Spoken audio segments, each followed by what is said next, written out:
El coltan és un mineral de color metàl·lic apagat.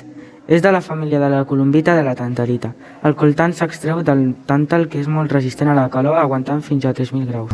El coltan es fa servir per fer alguns productes electrònics, com és el mòbil, portàtils, GPS i televisors de plasma. La guerra del coltan va ser una sangrienta guerra civil que va tenir lloc a la República Democràtica del Congo. Va començar l'agost del 1998 i va durar 5 anys. També es coneix com la Guerra Mundial Africana perquè hi han lluitat persones de diverses nacions. Una de les causes d'aquesta guerra va ser el control del jaciment mineral de la zona, especialment el de coltan, que havia disparat l'interès d'alguns països veïns del Congo, com Ruanda i Uganda. L'extracció de coltan al Congo ha produït grans impactes ambientals. Aquest mineral molt valorat ha comportat un intens procés de desforestació causat principalment per fer accessibles els jaciments de coltan. La fusta que s'extreu no només la usen els fusters per vendre-la, sinó que també els miners per cuinar, escalfar-se, etc. L'escorça dels arbres talats s'utilitzen per fer safates que serviran per rentar el coltan i les lianes per transportar-ho. La desforestació comporta una pèrdua de l'hàbitat d'una gran quantitat d'espècies, que es veuen obligades a migrar, com és el cas dels elefants. Un gran nombre es va desplaçar a Zàmbia.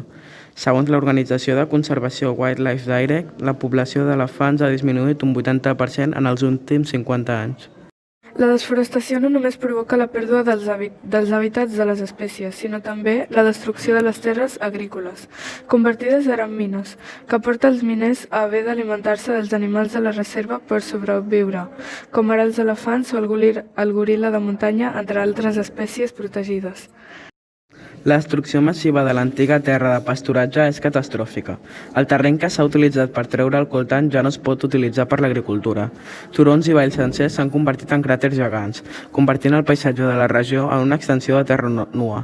A més, les empreses que duen a terme l'extracció d'aquest mineral després no realitzen plans de recuperació, deixant aquestes zones desolades i desèrtiques.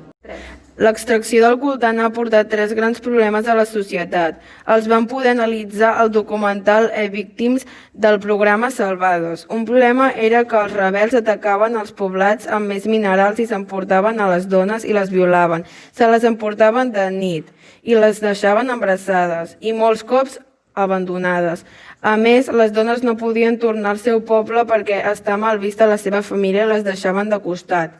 Quan les famílies rebutjaven les dones, hi havia un centre on elles podien anar-hi i es podien quedar a viure. També hi havia nens soldats que els obligaven a matar o violar les dones. Molt pocs nens soldats es podien escapar. També existien alguns centres on es podien quedar-se a dormir i recuperar-se.